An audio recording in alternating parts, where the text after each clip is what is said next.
Eu tô impressionado com o tanto de gente comentando, tanto de comentário aqui nos meus vídeos, tanto de pergunta sobre o CDB do Banco Sofisa, que está rendendo 110% do CDI. No início eu não dei tanta bola assim, mas depois de tanto comentário que eu vi, eu resolvi me render e fui pesquisar um pouco mais sobre esse banco que estava todo mundo falando, para ver se valia a pena eu tirar o dinheiro do CDB do Banco Inter, que é onde está a minha reserva de emergência, para colocar no Banco Sofisa com liquidez diária da mesma forma e tudo mais. Por isso eu separei aqui alguns dados e quero compartilhar com vocês para vocês entenderem se o Banco Sofisa realmente é bom e se vale a pena você investir no CDB de liquidez diária com 100% do CDI.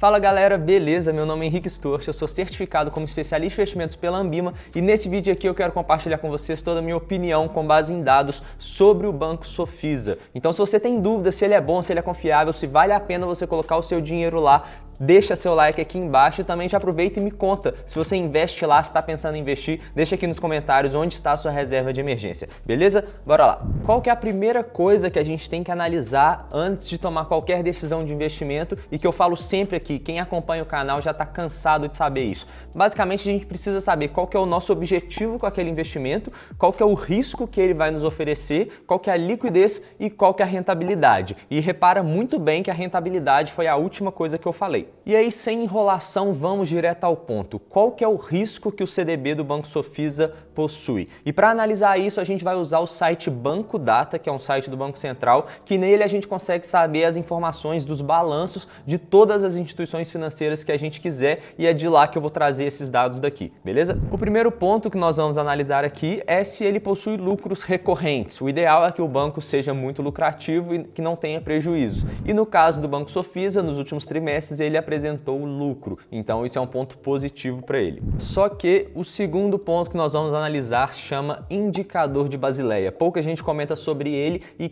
basicamente o que ele significa. Ele é um indicador de alavancagem e ele mede uma relação entre o capital próprio do banco, o patrimônio do banco e o capital de terceiros, a captação dele que está exposta ao risco por meio da carteira de crédito. Então, basicamente, em outras palavras, ele mede o tanto que o banco empresta em relação ao tanto que ele possui de patrimônio. E para analisar esse indicador, como que funciona? Qual que é a fórmula dele? Para cada R$100 que o banco empresta, quanto que ele possui de patrimônio? E um exemplo aqui, se o banco possui uma Basileia de 20, significa que para cada R$100 que ele empresta, ele possui 20 de patrimônio próprio. E por que esse indicador é tão importante da gente analisar? Basicamente porque ele é um indicador de alavancagem. Ele ajuda a gente a medir o risco que a gente tem ao investir naquele banco, pelo fato de que quanto mais alavancado o banco está, maior o risco da gente não receber o dinheiro de volta, porque a dívida daquele banco está muito alta. Então pode chegar algum momento que essa dívida fica até impagável e se a gente tiver o dinheiro lá, ele não vai ser capaz de devolver o nosso dinheiro. E aí no caso do índice de Basileia, significa que quanto menor o indicador,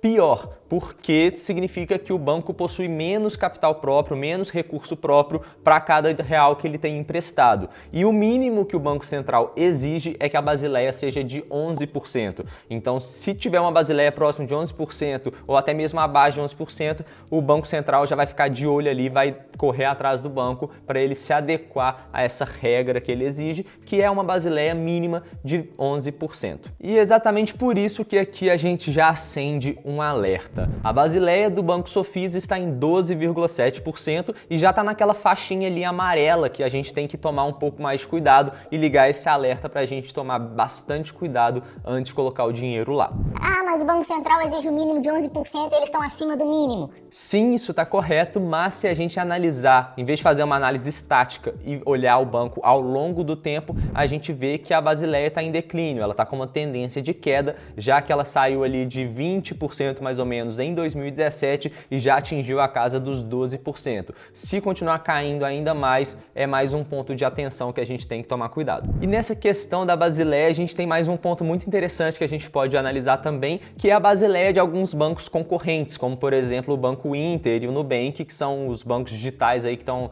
mais na moda, digamos assim, e que possuem uma liquidez diária com rentabilidade próxima ali de 100% do CDI. E o curioso é que a Basileia do Banco Inter está em 28,8% e o Nubank possui uma Basileia de 85,8%. O Nubank, em específico, não tem o objetivo principal de reemprestar o dinheiro dos clientes que está lá na conta corrente e por isso que a Basileia dele é tão alta. Ele não empresta tanto para cada dinheiro que está lá dentro, então, nesse quesito, tanto o Nubank quanto o Banco Inter são bem menos arriscados, são bem menos alavancados que o Banco Sofisa. Dito isso, não é à toa que o Banco Sofisa vai te remunerar em 110% do CDI. Qual que é o básico da teoria de finanças, economia? As pessoas tomam decisões racionais e elas tentam pegar o mínimo de risco para o máximo de retorno. E elas só vão sair de um determinado nível de risco caso essa outra aplicação financeira que tenha um risco maior ofereça um prêmio pelo risco que ela está correndo, um prêmio de risco que seria uma rentabilidade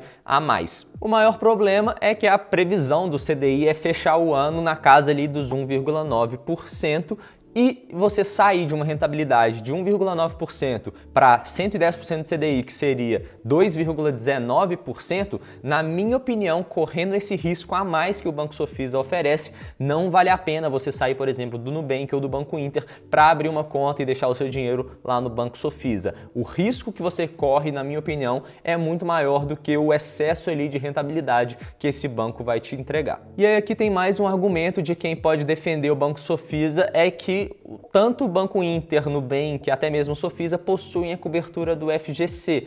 E se o banco quebrar ou qualquer coisa do tipo, você vai recuperar o seu dinheiro em até R$250 mil.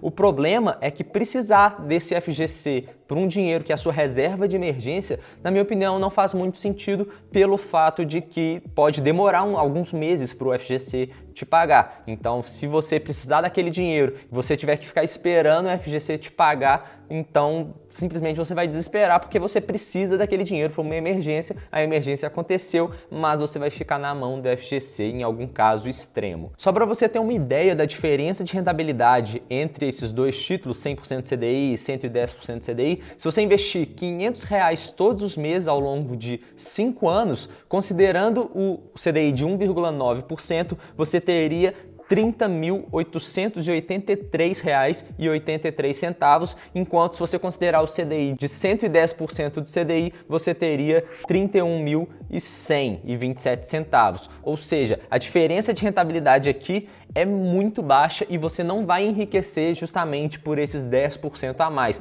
mas você pode se dar muito mal caso o pior aconteça, porque o risco também é muito maior. Outro ponto importante da gente falar aqui é que CDBs com liquidez diária são importantes para reservas de emergência. E para isso a gente não tem que buscar rentabilidade, a gente tem que buscar o menor risco possível, a gente tem que buscar preservar o nosso patrimônio, porque não é a reserva de emergência que a gente vai deixar o dinheiro lá querendo enriquecer. Se você quer enriquecer, você precisa investir para longo prazo, correr um pouquinho mais de risco, e para isso existem vários outros investimentos que são bons, por exemplo, a Bolsa de Valores, que vão te oferecer um retorno muito maior do que esses 2% ao ano que um CDB de liquidez diária te oferece. Então, foca na reserva de emergência, em ter uma segurança muito grande, e na Bolsa de Valores, para o longo prazo, você já pode correr um risco um pouquinho maior. De toda forma, a maravilha do mundo dos investimentos é que, com base nas mesmas informações, investidores tomam decisões muito diferentes. E eu quero saber de você se, depois de todos esses dados que eu apresentei aqui, faz sentido você colocar a sua reserva de emergência no CDB do Banco Sofisa. Comenta aqui embaixo se para você faz sentido ou se você prefere deixar em algum outro lugar, que eu quero muito saber a opinião de vocês, beleza? A minha reserva pessoalmente está no Banco Inter e eu só tiraria do Banco Inter se fosse para colocar em algo mais seguro, como por exemplo